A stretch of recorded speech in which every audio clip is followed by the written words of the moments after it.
지난 1월 13일 법원에서 정인이 살인사건에 대한 첫 공판이 있었는데, 정인이를 고통에 죽게 한 양보모가 출석하는 법원 앞에는 굉장히 추운 날씨에도 사람들이 많이 나왔습니다. 사람들이 몰려 나왔고, 사형, 살인죄가 적힌 피켓을 들고 분노를 쏟아냈죠.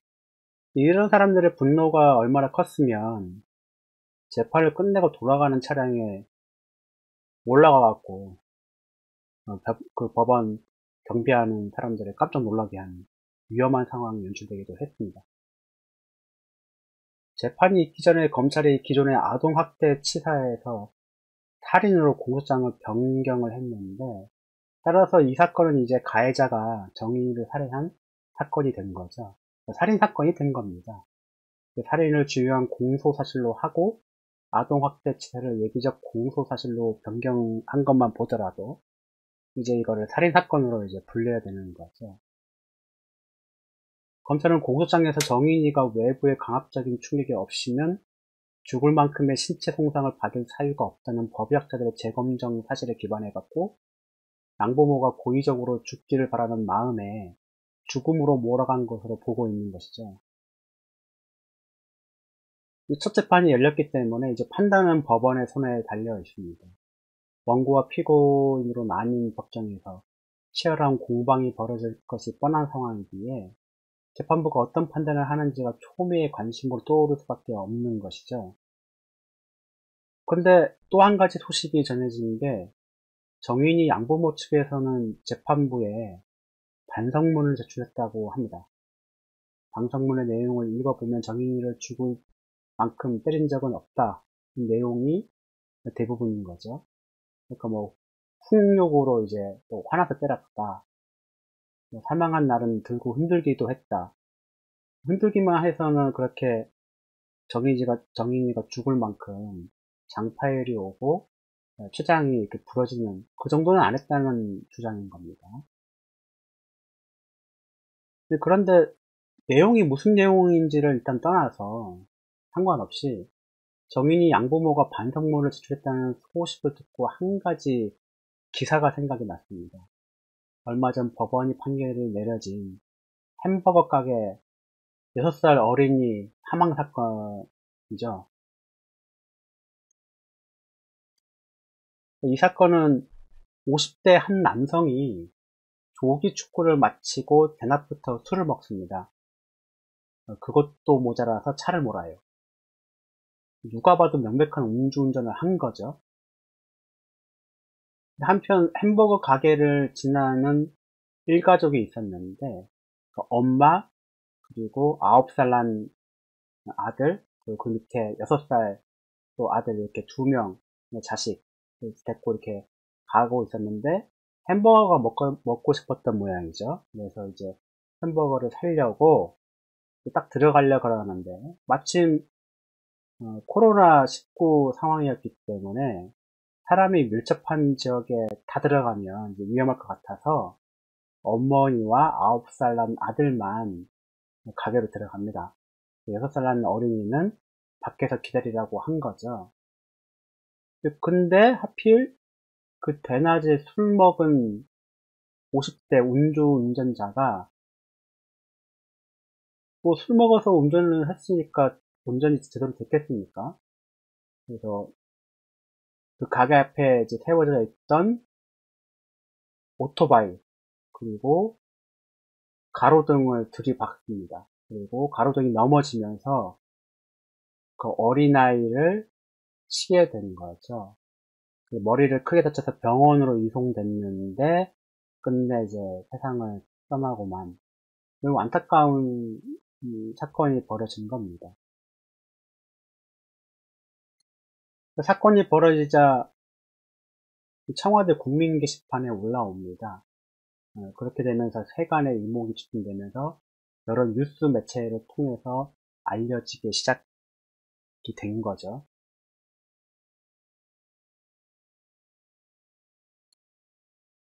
그리고 검찰은 음주운전을 한 50대 남성에게 징역 10년을 구형합니다.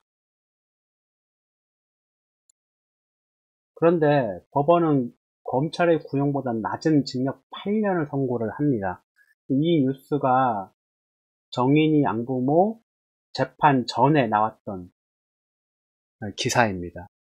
법원이 구형보다 낮게 한 이유가, 근데 황당했던 건 뭐냐 하면, 법원이 구형보다 낮게 한 이유에 대해서 피고인이 운전한 차량이 자동차 보험에 가입돼 있다. 사고 직후 피고인은 반성문을 계속해서 작성해 사망한 피해자와 가족들에게 죄송한 마음과 운주 후 운전대를 잡은 것에 대해 반성하고 있는 등 여러 사정을 종합했다. 검찰이 10년형을 구형했는데 법원은 반성문도 썼고 반성하는 마음도 있고 자동차 보험도 들었으니까 징역 8년 이렇게 한 거죠.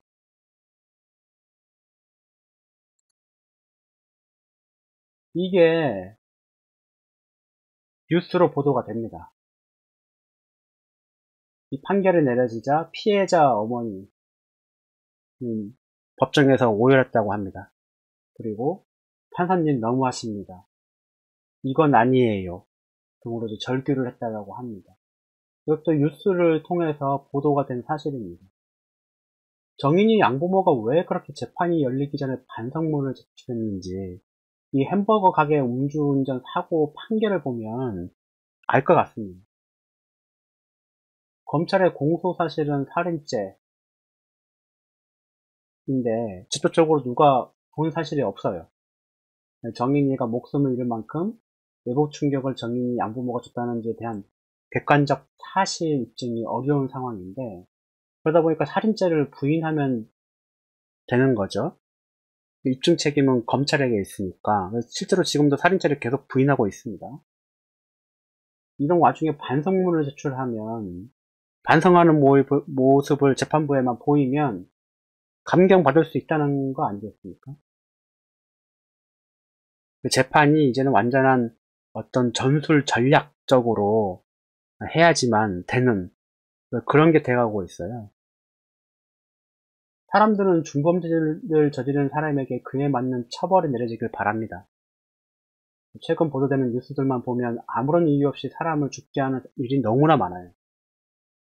대부분 술을 마셔서 기억이 나지 않는다. 우울증 약을 먹고 있다는 심신미약을 주장하거나 반성문을 제출하는 등의 재판 전략을 구사를 합니다.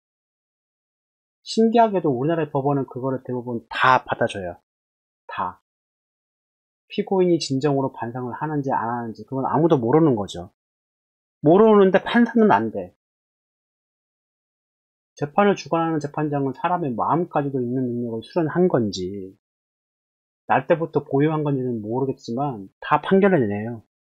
그 반성문 여러 번 제출했으니까 반성하고 있다. 이렇게 해서 뭐 감형 이렇게 된 거죠. 앞에 50대 운전자도 수차례 반성문을 제출했다는 이유만으로 반성하고 있으니 감형을 해준다. 술 마셔서 기억이 안 나니까 고의성이 없다. 그래서 형을 감해준다. 뭐 이런 식인 거죠. 판사가 신입니까? 어떻게 알아요? 반성하고 있는지 안 하고 있는지? 설사 반성한다 하더라도 그런 사과와 반성은 피해자가 받지 않고 엄벌을 차해달라고 하는 상황이라면 판사는 피해자 입장에서 그 마음을 헤아려야죠. 피해자가 얼마나 고통스러운 삶을 살아야 할지를 고려한다면 그들이 엄벌을 요구하는 건 당연한 겁니다.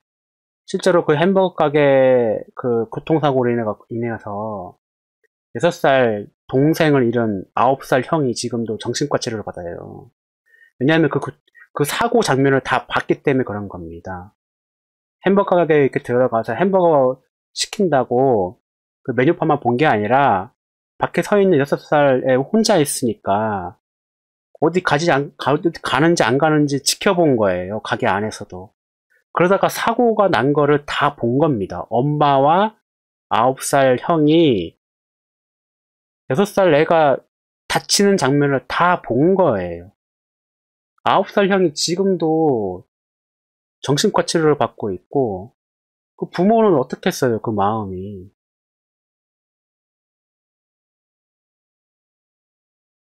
그 남겨진 자의 고통을 그 누가 헤아려. 판사가? 국민들이? 누가 어떻게 그 사람 마음속을 헤아립니까? 그 고통스러운 삶을. 그런데도 대한민국의 판사는 신이라도 되는 것 마냥 가해자의 마음을 아주 잘 이해합니다. 반성문 막 썼다고, 야, 반성하는 마음이 있네. 뭐, 이렇게 한 다음에, 감형. 이렇게 해버리면 그거는 재판부가 피해자를 완전히 두 번 죽이는, 가해자의 편에 서버리는 거예요, 이거는. 피해자의 마음은 헤아리지도 않고, 가해자의 마음을 우선적으로 헤아리는 이 대한민국의 판사들 때문에, 정인이 양부모도 바로 이런 대한민국의 판사들의 그런 습성을 기대하는 거죠. 그렇죠? 반성문 제출을 하면 감형, 중형이 아니라 약간 경미하게 받을 수 있다. 감방에서 오래 안 살아도 된다. 뭐 이런 기대 심리에 그렇게 하는 거 아니겠습니까? 언제까지 이런 식의 판사들을 놔둘 건지, 언제까지 이런 식의 판결문을 받아들고 국민들이 분노하는 마음을 참으면서 살아가야 되는 건지, 도대체가 사법부는 뭐 하는 집단이길래 가해자의 마음을 그렇게 잘 헤아립니까? 아니, 가해자의 마음을 헤아리기 전에 피해자의 마음을 헤아렸어야죠. 법원이 피해자를 두 번 죽인 거예요. 그리고 정인이 양부모가 반성문을 제출함으로 인해서 법원은 정인이를 또 한 번 죽일 준비를 하고 있는 것이 아닌가, 이런 생각을 한번 해봤습니다.